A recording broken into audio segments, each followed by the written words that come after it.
quero falar sobre algo que é muito importante: o centro da tua adoração. Ok? Eu vou falar de algo que é essencial para todos nós. Eu quero começar com um texto que é em 2 Coríntios 3,18, e diz isso: e todos nós, com o rosto desvendado, contemplando como por espelho a glória do Senhor, somos transformados de glória em glória na sua própria imagem, como pelo Senhor o Espírito.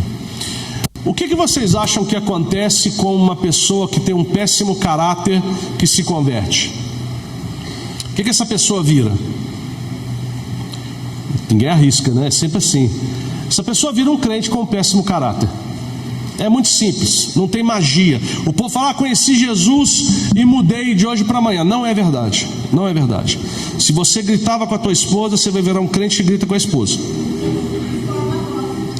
Não, isso vai chegar lá, aguenta aí, a coisa vai melhorar. Eu estou começando do pior para o melhor, vamos tranquilo, né? É normal, as pessoas pensam que a magia acontece sim com estalar de dedos, mas não é. A Bíblia diz que Deus nos transforma de glória em glória. O nosso espírito ele é salvo instantaneamente, mas o nosso caráter ele tem que ser mudado. E o caráter do crente não muda se o crente não quer crescer, não muda. Você pode ficar o ano inteiro, a vida inteira, você pode nascer e crescer dentro de uma igreja, vir na igreja não faz de você um cristão. Se entrar numa igreja transforma uma pessoa num cristão, eu tenho medo de entrar num estábulo e virar um cavalo. O lugar onde você entra não te transforma. O que te transforma são duas coisas essenciais: a palavra de Deus e a tua vontade de melhorar. E quando nós começamos a pensar nisso, eu me lembro de uma história que aconteceu comigo anos atrás. O povo italiano é brigão por natureza, né? Quando eu dou endereço na Itália, alguém fala: onde é que é a rua tal? Vai ter uma briga ali logo para frente. Aí na terceira briga você vira para a direita. Aí tem dois caras discutindo, você vira para a esquerda e vai por aí. Eles brigam, eles botam o nariz no nariz, eles gritam muito. A coisa legal do italiano é que eles não têm violência física. Então o cara começa a gritar com o outro, eles botam o nariz com o nariz, mas não se tocam, porque isso é coisa de gente fraca. Então a briga é aqui na cabeça, não é na mão. E é muito legal. Só que eu era muito brigão. Eu sou cheio de cicatriz que conta a minha história. E quando eu me converti, eu comecei a fazer um trabalho muito grande na minha vida para melhorar o meu caráter. Eu queria melhorar. Eu não queria ser como era o meu pai. Infelizmente eu tive um pai que não foi um bom exemplo. O meu pai me ensinou a ser homem fazendo exatamente o contrário do que ele fazia. Então foi uma infância não muito feliz, mas eu comecei a trabalhar no meu caráter segundo a palavra de Deus, e tentando e errando. E tinha uma parte do meu caráter que quando alguém tocava eu ficava muito nervoso, e a briga era feia, e toda vez eu perdia, porque eu dizia a coisa certa do modo errado e eu estava errado do mesmo jeito. Se tem uma coisa que deixa a gente frustrado na vida, é quando você tem razão, mas perde a razão porque disse a coisa certa no modo errado. Quantas vezes eu parei no escritório da minha pastora com gente que eu disse coisas que eu tenho totalmente razão, mas eu acabei tendo que pedir desculpa porque eu falei do modo errado. Isso dá uma raiva tremenda. E eu comecei a ficar muito nervoso com isso. E a um certo ponto eu falei: ok, eu vou mudar isso na minha vida. E eu consegui mudar isso na minha vida. Consegui várias vezes essa mesma situação, porque cuidando de gente, orem pelo pastor de vocês. Orem, mas orem mesmo com prantos e lágrimas. Não é fácil. A gente pensa: o pastor aqui, o pastor ali. Cara, cuidar de uma igreja é muito difícil. É uma chamada muito nobre. É bonito falar: pastor, o povo acha que tem 1000 honras. Você tem muito mais deveres do que haveres. Né? Então assim, orem por ele. Então, cuidando de gente, eu fui colocado nessa mesma situação que me irritava muitas vezes, e todas elas eu não caí mais, e eu estava feliz comigo mesmo. Até que um dia essa coisa, passaram anos, e de repente, do nada, essa coisa aconteceu de novo e eu explodi. Quando isso aconteceu, todos os meus alarmes se ligaram. Como você cai ainda nessa, meu filho? No começo ainda dava assim, eu brigando comigo mesmo, porque eu sou pastor de mim mesmo também, então de vez em quando eu começo a brigar comigo, então é um espaço muito reservado ali, entre eu e eu. Eu falei: seu burro, como é que você cai ainda nessa? Depois de tantos anos você não aprendeu ainda, sua mula. E eu dizia: você tem razão, eu sou uma mula. De repente eu falei: Deus, como que pode acontecer que depois de tanto tempo eu caio ainda nessa? E Deus respondeu para mim uma coisa que quebrou meu coração, eu nunca mais vou esquecer: porque o centro da tua adoração mudou. Eu falei: como, Deus? Eu adoro com uma facilidade incrível, eu adoro tocando, adoro vivendo, adoro fazendo tudo, eu vivo para Deus. Desde que eu me converti, eu nunca tive uma crise de fé, nunca me afastei da igreja, nunca passei um domingo fora da igreja. Sou aquele crente chato, que nunca deu uma errada. Como é que meu centro de adoração mudou? Ele é exato. Uma vez, quando você era grato pela tua salvação, quando você morria de amores por mim, porque eu salvei a tua vida, você lutava pelo teu caráter, você lutava pela tua vida, você buscava todas essas coisas por gratidão. Aí você cresceu, os anos se passaram, você virou pastor, você começou a pastorar igrejas, você começou a cuidar de gente, e você começou a trabalhar no teu caráter para não errar com as pessoas. Você começou a fazer a coisa certa porque você é pastor. Você começou a trabalhar em você mesmo pela tua imagem com as pessoas, e nesse momento você chegava no mesmo objetivo, mas com a motivação errada. Você não estava mais adorando Deus, você estava fazendo mudanças para ser um bom pastor. Eu não tenho pastores como filhos, eu tenho só filhos.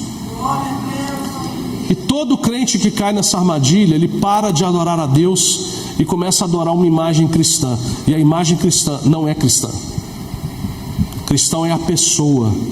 As pessoas reconhecem na tua vida não pelo que você faz, mas pelo que você é. Agora eu quero te dar uma ideia muito séria disso. Êxodo 40:34 diz assim: eles estavam adorando, fazendo sacrifícios lá no altar dos holocaustos, e a Bíblia diz: então a nuvem cobriu a tenda do encontro, e a glória do Senhor encheu o tabernáculo, e Moisés não pôde entrar na tenda do encontro, porque a nuvem havia pousado sobre ela, e a glória do Senhor encheu o tabernáculo. Então eles estavam fazendo sacrifícios que não eram no tabernáculo, eram no átrio, na parte de fora, mas a glória de Deus não desceu no lugar do sacrifício, desceu na igreja, desceu no tabernáculo.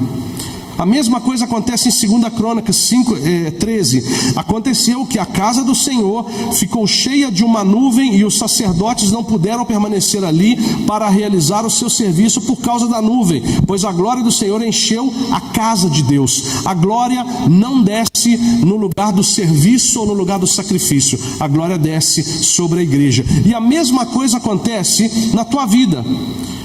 Quando você adora Jesus e faz tudo aquilo que um cristão faz por amor a Jesus, a glória não desce nas coisas que você faz, mas desce sobre a tua vida. É muito diferente. É muito diferente. Você pode ter, é por isso que tem muita gente que tem às vezes ministérios de louvor maravilhosos, e você vai ver a vida do cara não está glorificando Deus. Por quê? Porque ele está colocando os olhos na obra e não no dono da obra. Isso é a coisa principal. Isso é a coisa principal. E você pode falar para mim assim: mas pastor, então, mas a glória de Deus pode ser vista, acaba sendo vista nas coisas que você faz? Sim, mas isso é um reflexo. Basta pensar: fazer coisas é a sombra, adorar é a árvore. E tem muita gente colocando atenção na sombra e não na árvore. Então, se eu fosse cristão por todo motivo possível no mundo, para que você, para dar boa, uma coisa que eu não suporto, eu faço isso para dar bom testemunho. Não faça, porque fazer é diferente de ser. Ter uma vida, por exemplo, quando você está na tua família e está todo mundo brigando, você cristão, de repente o único cristão, eu falo isso porque toda a minha família era espírita, toda a minha família era espírita. Eu sou o único cristão, primeiro de uma linhagem, agora estão se convertendo um atrás do outro. Eu preguei Jesus para alguém da minha família? Não. Por que eu não fiz isso? Deus me proibiu. Como é que você pode falar assim, pastor Julinho, como que Deus te proibiu de falar de Jesus para a tua família? Porque Deus me deu uma ordem: você não vai nunca abrir a boca para eles para falar o meu nome. Você vai demonstrar que o meu nome está na tua vida, nas tuas atitudes. E eu ganhei a minha família inteira somente sendo, por exemplo, educado. Eu não entendo por que a palavra educação não está na Bíblia. Mas os frutos da educação, obviamente, estão, né? Mas tudo aquilo que fazemos, nós fazemos por Jesus. Eu amo Jesus, então eu vou matar a minha carne. Paulo dizia isso: eu trato duramente a minha carne. Trato duramente a minha carne em todas as coisas.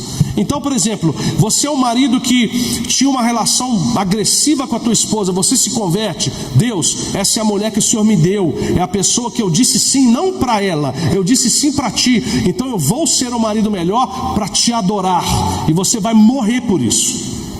Quando a Bíblia fala que o dever do marido é morrer pela própria esposa, homem tem um problema na vida, porque homem vê muito filme de ação, né? Basta pensar, quando eu vou ver um filme com a minha esposa, eu tenho essa mania de ler a sinopse, né? A sinopse é aquela explicação do filme que tem na foto inicial, né? Então eu quero ver de que fala. E ela, não, esse não, ela nem lê, esse não. E de repente passa uma foto, tem ele olhando para ela, esse. Eu falo, mas você não sabe o que está falando, porque parece que ele vai dar um beijo, né? Ele está olhando para ela. De repente o cara está para enforcar ela, para esfaquear a mulher, você não sabe. Mas ela quer ver aquilo, né? Homem já gosta de filme assim. Se não morrem mais de 30 pessoas, o filme não foi bom. Tem que morrer pelo menos 30. Você fala, tem um motivo para assistir esse filme, né? Porque é verdade ou maiada aí? Não, é verdade ou não? Então a gente quer ver ação. Não, tem uns caras que gostam de dorama. Gente, é impressionante. Isso é uma febre mundial. Minha esposa também, eu tenho que ficar quieto, porque eu entro em casa, ela está chorando, com um copinho de chocolate quente na mão, sentada no sofá, olhando para a televisão. Eu chego de uma viagem em casa, vou cumprimentar. Eles estão para dar o único beijo da série inteira. Aí eu olho para ela, depois eu volto, eu vou para o banheiro, tomo banho, quando eu saio, ela está toda feliz, porque eles dão aquele beijinho assim, é o máximo que acontece. É melhor do que certas coisas que estão rolando, porque ao menos é limpo. Agora eu perdi do que eu estou falando. Eu fui entrar nesse negócio de dorama. Não, eu estava falando ok. Quando a Bíblia fala ao marido, morra pela tua esposa, o homem, se como vê muito filme de ação, ele acha que vai chegar um cara com um revólver e para tirar na tua, pular na frente dele, não, me mate. Não é isso não, amigão. Morrer para si mesmo é quando você ouve a tua esposa, é quando você para de falar alto e abre a orelha, escuta a companheira que Deus colocou do teu lado. É quando você honra aquela mulher acima de todas as outras coisas. A primeira coisa na tua vida, até acima da igreja, é a tua esposa, é a tua família. Isso é muito importante para Deus. Deus, família, igreja e tudo o resto. Mas é isso que a gente faz. Pelo menos a minha ordem é essa: Deus primeiro, família e depois a igreja. Por isso que, se a igreja colocasse em risco a minha vida com a minha esposa, eu não sei o que eu faria. Eu não largaria nunca a igreja, mas depende do que está acontecendo. É uma situação complicada. Eu não vou entrar nesse argumento agora porque é muito grande, mas eu estou dizendo que a esposa é muito grande. Então assim, trabalhar em você mesmo, morrer a si mesmo, é uma atitude cotidiana. É o que acontece todo dia. Só que se você faz isso para ser uma pessoa legal, para ser uma pessoa amável, para ter a aceitação das pessoas, você não vai aguentar manter essa máscara por muito tempo. Agora, qualquer coisa que você faz, porque eu caminho como se o olho de Jesus estivesse aqui todo dia, me olhando. E eu falo, Jesus, por aquilo que o Senhor me deu, por aquilo que o Senhor fez na minha vida, eu vou lutar até o fim para ser um filho melhor para Ti. E é isso que nós fazemos todos os dias. Quem já provou, gente, a presença de Deus entra em um ambiente que é mais precioso do que qualquer outra coisa? Quem sabe disso? Quem já esteve no Santo dos Santos? É maravilhoso, mas a vida com Deus não é só contemplação, é atitude também. É atitude. Quem ama de verdade é grato, e quem é grato serve. Amém? Eu gosto muito de ver no Brasil, o povo serve, as igrejas são maravilhosas, né? Mas nenhuma pessoa orgulhosa pode ser grata. Não tem como, não dá para eles. A pessoa orgulhosa, ela não pode ser grata, porque para ser grata você tem que reconhecer que existe algo maior do que você, e orgulhoso não consegue fazer isso, né? Por exemplo, na nossa igreja, a primeira fila da nossa igreja é só para convidados, pouquíssimos, e para líderes e pastores, né? Eu me lembro uma vez que um cantor muito famoso da Itália, mas muito famoso, é tipo o Roberto Carlos, ele existe ainda, esse cara está vivo ainda? É tipo o Roberto Carlos da Itália, é velhinho também. Ele é Highlander, ele é imortal, né? Ele deve ter matado todo mundo e tá vivo só ele. E esse cantor, ele entrou na igreja, todo mundo ficou olhando para ele assim. Ele veio e sentou na primeira fila, onde está o pastor Marcelo ali. Ele sentou na primeira fila, passou 5 minutos, chegou o rapaz do serviço de ordem, foi lá no ouvido dele. Aí eu vi ele virando a cara assim, aí falou alguma coisa com ele, aí levantou, foi lá para trás e se sentou, né? Aí eu estava do palco olhando a cena. Aí eu fui lá para o rapaz e perguntei: o que você falou com ele? Essa fila não é reservada só para líderes e pastores. Mas eu sou o fulano de tal. Ah, o senhor é pastor? Não. Ah, então é lá atrás que você tem que ir mesmo. E ele pegou e foi, né? Por quê? Porque nós sabemos que na nossa igreja o que conta mais é o dono da igreja, é o Senhor Jesus. Nenhum homem é grande se a vida dele não manifesta a presença de Jesus. Todo homem rico, famoso, poderoso, sem Jesus é mais um pobre. E eu não tenho nenhuma admiração por nenhum desses homens, porque eu sei que os homens que conquistaram o mundo, eles largaram tudo por Jesus. Os homens que transformaram a história desse planeta foram as pessoas como o apóstolo Paulo, que tinha tudo e deixou tudo para Cristo. Eram pessoas como Moisés, que viviam no palácio do faraó, eram segundo no Egito. É como se você fosse o vice-presidente dos Estados Unidos e largasse tudo para ir para o deserto com um bando de escravos. Por quê? Porque aqueles escravos eram o povo amado de Deus. Amém? Quantos pastores deixaram tudo para servir as igrejas? Né? Honre o teu pastor, igreja. Honre o pastor. Ele merece a atenção e o carinho de todos vocês. Amém? Depois você me dá um cheque para pagar essa propaganda, hein? Como de qualquer forma, vamos embora. Vamos para frente. Então, gente, vamos lá então. A Bíblia conta, por exemplo, uma história terrível.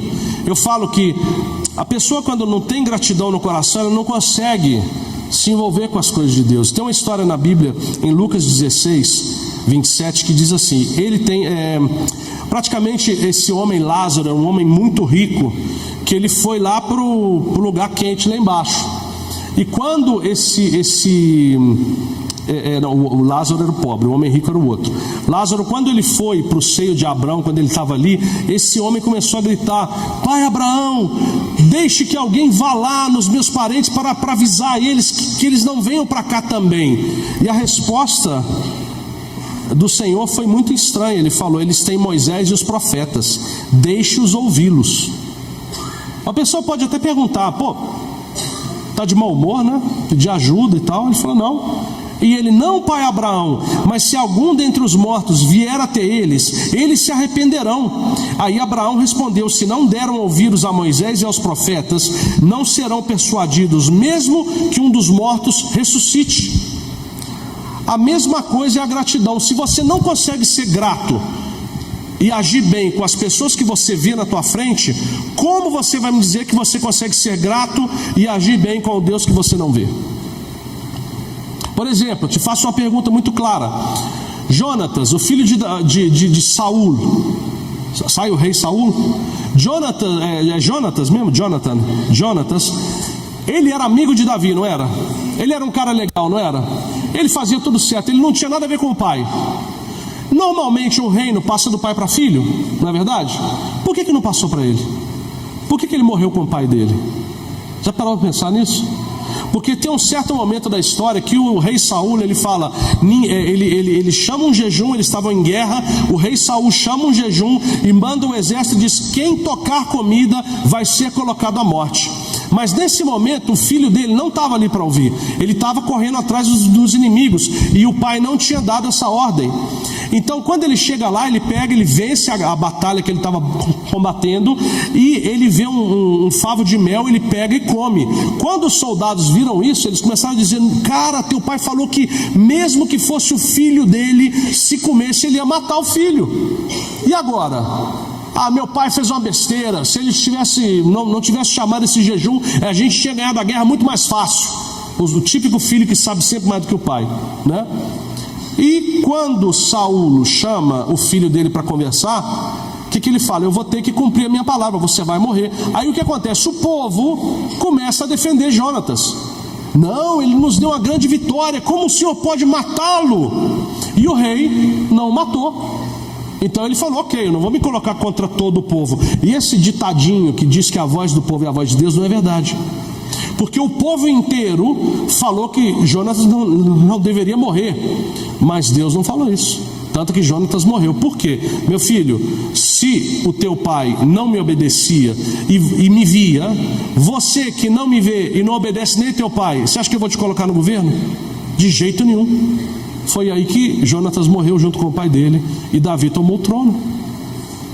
Entende? Quando você obedece aos teus pais da terra, espirituais, pastores, líderes, quando você faz isso, não é um ato de submissão obrigada. Eu nunca fui submisso ao meu pastor por obrigação. Quando eu me submeto ao meu pastor, eu não me submeto nem mesmo a ela. Eu me submeto ao Deus que constituiu sobre a minha vida um pastor. E se o meu pastor errar comigo, o problema é dele. E sempre foi assim para mim. O meu pastor já errou comigo várias vezes. Naquele dia eu ofereci a ele a minha lealdade. Porque lealdade é diferente de contrato. Nós temos uma relação na Itália de pacto e não de contrato. Porque o contrato, quando não está bom para você, você rasga ele e passa para outra, né? O pacto não, ele não pode ser rasgado. Nós comemos, olha, a gente fala sempre isso lá.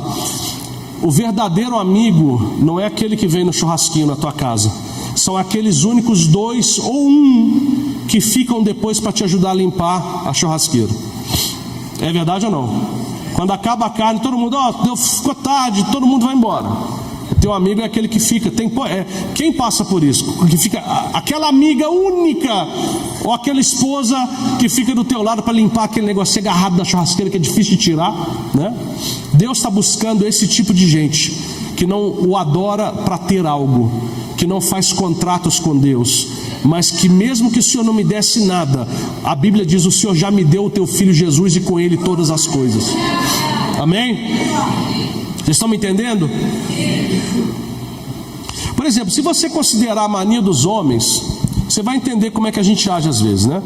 As pessoas, quando veem pela primeira vez algumas coisas, elas fazem alguns raciocínios. Tipo, nossa, o cara vem na igreja, aí ele começa a ver, aí chega o momento da oferta.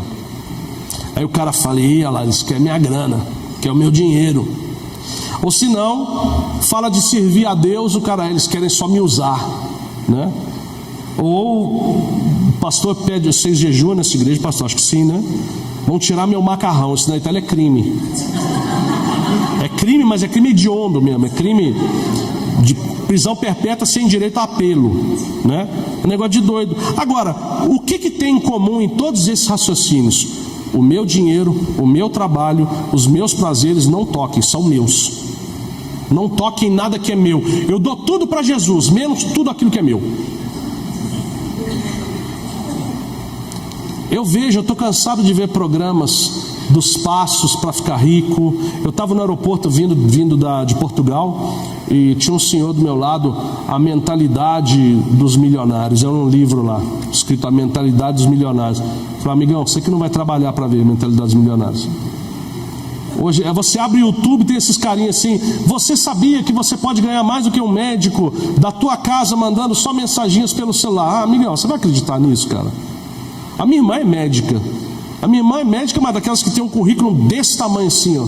Ela é médico, pediatra, neonatóloga, cirurgiã neonatóloga com doutorado em tudo aquilo que é vida extracorpórea, máquina de respiração, bypass de coração, todas essas coisas aqui. A minha irmã estudou a vida inteira, eu vi ela fazer maratonas de 48 horas de estudo, às vezes sem dormir. A minha irmã nunca foi no McDonald's e nem no cinema. Hoje ela tem muito mais dinheiro do que eu. É óbvio. É fácil, né? Então a gente tenta sempre o modo mais fácil de obter as coisas. Então vamos na igreja ver o que Deus tem para me dar. E agora eu quero te explicar uma coisa. Quando você é um adorador, qual que é a diferença de um adorador para um servidor? Vamos colocar assim, até para... Põe dentro um artista cristão, que não existe essa coisa, eu não sei de onde tirar essa ideia de artista cristão, porque se existe artista cristão, fica subentendido que existe público cristão, certo? Ok, vamos pensar rapidinho. Como é que funciona no mundo? Eu venho da música secular, então eu entendo disso. Eu trabalhei para a Sony Music na Itália por anos. Gravei com várias pessoas lá e depois larguei isso tudo, graças a Deus, né? Mas como é que funciona? Eu, artista, ofereço um espetáculo para você, público, certo? Muito fácil de entender. Mas quem é o público da adoração? É Deus. Então, para quem é o artista? É interessante isso. Quem é o artista? É a igreja. A diferença é que quem está aqui em cima do palco só está aqui. Eu, por exemplo, eu falei, eu toco porque eu não sei nadar. Eu sei tocar. Então, com funções diferentes. O amigo está ali na câmera, o Marcinho está ali no mixer. Tem quem estava na porta lá, o amigão está lá com a roupinha dele lá, na chuva fora, aí, ó. Beleza, tomando conta da porta, na segurança. Tem as meninas que estavam servindo. Nós somos o artista, a igreja juntas, né? Nós estamos oferecendo um espetáculo que é o maior espetáculo do mundo. É o povo de Deus oferecendo um espetáculo de adoração ao Senhor. Por isso que não existe artista cristão. Não siga artista cristão, porque não existe. O artista somos nós, é a igreja que adora ao Senhor juntos. Então, vamos colocar assim. Vamos pôr a palavra servidor, que a gente pega todas as áreas da igreja, ok? O servidor é uma pessoa que pega as coisas da terra e eleva no céu. Toma, Senhor, ok? Certo? Ele está concentrando na sombra. Ele está vivendo na sombra e não na árvore. O que o adorador faz de diferente? Ele pega as coisas do céu e puxa elas aqui para a terra. É outra história. É outra história completamente diferente. Quando você é adorador, você não quer nada mais do que estar na presença daquele que é adorado. E quando você está ali, você pega as coisas do céu e traz para a terra. Deus, eu estou com dificuldade, vou pegar a minha solução aonde? No céu, e vou trazer lá para a terra. Senhor, eu tenho um caráter que tem que ser mudado, vem para mim, vem para o céu, pega no céu a solução, aprende comigo, leva para a terra. Senhor, eu estou precisando de um trabalho, de um emprego. Não fica, vai correr atrás. Mira comando, você tem que correr atrás. Ficar parado não acontece mais. Vai no céu, pega o teu trabalho no mundo espiritual, traz para a terra adorando Deus e vai acontecendo a tua vida. Mas o povo fica fazendo mil coisas. Tinha uma psicóloga na minha igreja que era uma psicóloga italiana muito famosa na Itália. E ela todo domingo, eu entrava na igreja e via ela dando consulta para alguém na porta da igreja. Eu não entrava durante a pregação. Aquela coisa me dava muito nervoso. Aí um dia eu não aguentei, eu estava entrando, passou uma, passou duas, na terceira vez eu parei as duas, tinha duas, ela e mais uma moça que conversavam. Eu falei, o que vocês estão fazendo? Ah, só um minutinho, a gente está conversando. Pois é, esse é o meu problema, então eu não vou dar uma licença. O que vocês estão fazendo? Eu estou dando uma consulta para ela. Não, porque nesse momento, você psicóloga, precisa da palavra de Deus. E nesse momento, você que está fazendo consulta, precisa da palavra de Deus. Se vocês trocarem aquela palavra que salva a tua e a tua vida, vão cair as duas. O que aconteceu? Caíram as duas. Perdemos as duas. Por quê? Uma seguiu uma pessoa, então tentou pegar as coisas da terra para levar no céu. E a outra tomou a posição de Deus na vida da moça. Eu vou te dizer o que fazer. Tchau. É errado perguntar? Não, porque senão o pastor não trabalhava. Pergunta para o teu pastor. O que faz um bom pastor? Um bom pastor é um bom papagaio. Ele vai pegar a Bíblia e vai repetir. Faça isso. Eu às vezes, porque sendo italiano, a gente tem uma maneira diferente de fazer as coisas. Então o cara pergunta, pastor, o que eu faço? A Bíblia diz isso, isso, isso. Beleza. Passa uma semana, pastor, mas essa coisa... A Bíblia diz a mesma coisa ainda, não mudou não, viu? Ela tem milhares de anos que está ali dizendo a mesma coisa, não muda. Já olhei várias... Cara, eu fico tentando ver se muda, mas não muda, né? Na terceira vez eu falo, amigão, eu vou registrar um áudio pelo WhatsApp, te mando. Toda vez que você quiser me fazer essa mesma pergunta, você vai ouvir o áudio, que a resposta não vai mudar. Está escrito na Bíblia. Está entendendo? Não vai mudar porque você insiste, vai mudar quando você entende a buscar em Deus toda a solução. Está entendendo isso? Um adorador é diferente de um servidor, porque o servidor faz o serviço buscando um salário. O salário do adorador é Deus. E às vezes é difícil falar isso, porque nós queremos algo. A gente pensa, mas é por essa razão que Deus não busca profissionais. Deus busca adoradores. O adorador, ele está focado no objeto da adoração. Está entendendo isso? Então, se o centro da tua adoração muda, as coisas ficam paradas, né? Muitas pessoas dizem para a igreja ou para as pessoas aquilo que elas querem ouvir, porque aí o povo fica. Mas a Bíblia não é assim. Às vezes, gente, as propostas do mundo parecem maravilhosas. Vou te dar um exemplo. Lucas 4, 5, 7. O diabo levantou, mostrou-lhe num instante todos os reinos do mundo e disse-lhe: dar-te-ei todo esse poder e a glória desses reinos, porque me foi dado e dou a quem eu quiser. Se portanto você se curvar para me adorar, todo será teu. Ele está falando com quem isso? Com Jesus. Jesus podia pensar: a proposta não é ruim, eu sou rei, ele está me oferecendo reinos, é o meu direito. Eu sou o rei da glória, ele está me oferecendo glória, a glória é minha, está tudo beleza. Então a proposta parecia muito bonita. Agora, Lucas 9, 5 capítulozinhos para frente, Jesus faz a sua proposta para o mundo. Então ele disse a todos, Lucas 9, 23. Então ele disse a todos: se alguém quiser vir após mim, negue-se a si mesmo, tome cada dia a sua cruz e me siga. Aí você fala assim: o diabo estava mais gente boa, não estava? Do que Jesus. A diferença é que as propostas do mundo te levam a uma morte espiritual. Foi o que o homem não creu na Bíblia, quando disse: se você comer desse fruto, você morrerá. O que o diabo tenta fazer com Eva naquele momento? Não, você não vai morrer, você só vai ficar inteligente que nem ele, vai saber tudo aquilo que ele sabe. Ele estava falando de morte espiritual, e estar longe de Deus é morte espiritual, vai morrer sim. Então a proposta de Jesus era menos... A gente tem uma palavra em italiano que é alletante. Alletante é quando você olha aquele bolo de leite condensado, você fala: isso entendeu o significado, né? Como é que o brasileiro entende rapidinho com leite condensado? Vocês são doidos que trem, né? Doce demais da conta, né? E o meu lado mineiro veio para fora agora, né? E se alletante, o mundo joga um jogo que Satanás julgou com pessoas gananciosas muitas vezes. Olha aqui, ó. Por exemplo, 1 Crônicas 21, 1. Satanás moveu-se contra Israel e incitou Davi a fazer um censo de Israel. Davi disse a Joabe e aos líderes do povo: vão, façam um censo dos israelitas desde Bet-sheba até Dan, e venha me contar o resultado para que eu saiba o número. Foi aí que Davi perdeu a guerra. Por quê? O diabo conseguiu pôr na cabeça dele o que ele está tentando colocar na cabeça de vocês agora, hoje: o número. O número. Quanta gente hoje está viciada em rede social e vê quantas pessoas estão me seguindo, quantos números, quanta gente, porque o Deus desse momento que nós estamos vivendo no mundo é a falsa popularidade. Fulano tem 200 mil seguidores. Vamos ver a qualidade desses seguidores depois, né? Que nem sabem o que estão seguindo. Mas seguindo o quê?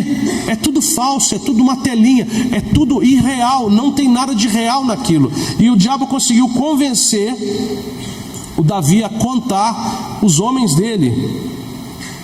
Agora, a verdade é que nós cometemos ainda muitos erros, cometemos erros na nossa vida, e tem momentos que a gente tenta melhorar para Deus: Senhor, mas eu estou fazendo tudo aquilo que eu faço para te adorar, eu não estou agindo para obter as coisas, eu estou te amando de verdade, mas eu erro muito ainda.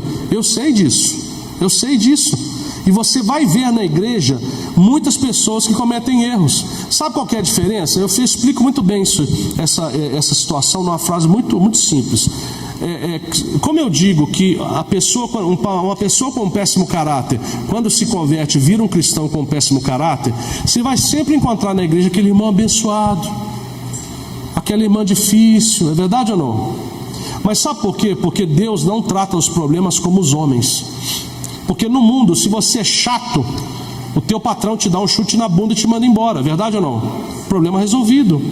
Se você é uma pessoa que grita com todo mundo, as pessoas cortam a amizade com você e não olham nunca mais para tua cara. Correto? O problema é que Jesus ama aquela criatura. E nós temos que aturar. Por quê? Porque Deus o ama. Então, se você é aquela criatura, por favor, irmão, mude. Eu que sou de fora, vocês não vão me ver tão cedo. Eu vim aqui em nome de todos os pastores da igreja, os membros. Mude, querido, porque você pode mudar, não porque ninguém está pedindo. Não mude para fazer nem o bem aos outros. Mude para que você seja mais amado, para que você seja uma pessoa melhor, para que o Deus que te salvou seja honrado na tua mudança. Amém? E quando você olhar para o lado, a tua vida está mudando também. Por quê? Porque você concentrou o teu olhar na árvore, e a sombra dessa árvore está te dando reparo. Entendeu? Não concentrar na sombra. Estou acabando, estou entediando vocês? Eu estou de olho no relógio ali, eu estou dentro do horário. Agora, qual é a pior fase de uma pessoa quando vive no pecado? A pior fase de uma pessoa que vive no pecado é aquela pessoa que vive assim e dorme tranquilo. Você fala assim: ah, Deus, mas tinha gente que chega chorando para mim. Teve um pastor uma vez que veio conversar comigo, já as lágrimas, né? Ele dizia: não, mas eu queria ser como você, as pessoas te amam. Eu chorava porque todo mundo briga comigo. Outro dia ele fez um tour de evangelismo, e no final desse tour ele fez uma besteira de fazer assim: gente, se alguém teve problema durante esse tour com algum irmão, com qualquer pessoa, vamos nos perdoar antes de ir embora. Então nós estamos aqui todos os líderes, né? Vocês podem vir aqui em fila e nós vamos te pedir perdão. Ninguém foi, nenhum dos líderes. A fila estava só para o pastor. E ele chegou chorando para mim. Foi humilhante demais. Eu falei: amigão, cara, sou eu há 15 anos atrás. Essa é a história da minha vida. Você nunca foi assim? Fui, creio. Ele é jovem, né? Eu tenho 53 anos. Tenho essa cara de menino aqui, mas eu tenho 53 anos. A minha pastora fala que é porque eu sou gordo. Aí não aparece ruga, sabe? Estica, né? Sem vergonha. Viu? Tem que aguentar. É minha pastora, tem que respeitar. Fazer o quê? Mas a pior fase do pecado é quando você não chora mais. É quando não te importa mais. Você é o que você é. Por exemplo, quer ver a frase mais estúpida que eu ouvi na minha vida? Ah, mas eu sou sincero. Aonde a Bíblia diz que o sincero pode matar os outros? Porque está dizendo a sinceridade. A verdade não é uma arma de morte, é uma arma de libertação. Vós conhecereis a verdade, e a verdade vos libertará. Nunca use a verdade para matar, porque a verdade é Cristo, e Cristo não mata. Aí o que acontece? A vida com Deus é um processo, gente. É um processo. Você tem que ter calma. Nós começamos dizendo de glória em glória, de vitória em vitória. O mundo quer receber a recompensa sem vivenciar o processo. É como se você quisesse vencer as Olimpíadas olhando alguém correr na televisão. Eu quero ser campeão de maratona. Eu fico vendo os caras correr na televisão o dia inteiro. Eu não vou aguentar 10 quilômetros, 10 metros. Se eu correr daqui na van ali, eu já chego bufando. Tem que você usar as tuas pernas. Vamos lá. Quem conhece Deus muda. Seja devagar, seja rápido, né? Mas uma vida transformada é o maior sinal da presença de Deus em você. A tua família vai reconhecer Deus em você, da tua transformação. Os teus filhos vão reconhecer Deus em você, da tua transformação. Você tem que ser aquela pessoa que todo mundo te olha e fala: o que te aconteceu? Aí você enche o peito. Já viu, como é que chama aquele animal em português? Peru não, pavão, aquele que tem um rabo grandão. Sabe quando ele abre o rabo assim? Aquele negócio, sabe, você faz igual o pavão assim. A pessoa te pergunta: quem fez isso com você? Aí você estufa o peito, abre aquele rabão de pavão e fala: Jesus na minha vida. O mundo morre com um negócio desse. E o povo vai crer em você. Você começa a ter uma coisa que nós chamamos respaldo. Porque eu posso mentir para muitas pessoas por pouco tempo. Eu posso mentir para poucas pessoas por muito tempo. Mas eu nunca vou conseguir enganar todos o tempo todo. O teu caráter vai vir fora mais cedo ou mais tarde. Um cristão vai ser reconhecido pelos atos, não pelas palavras. Amém?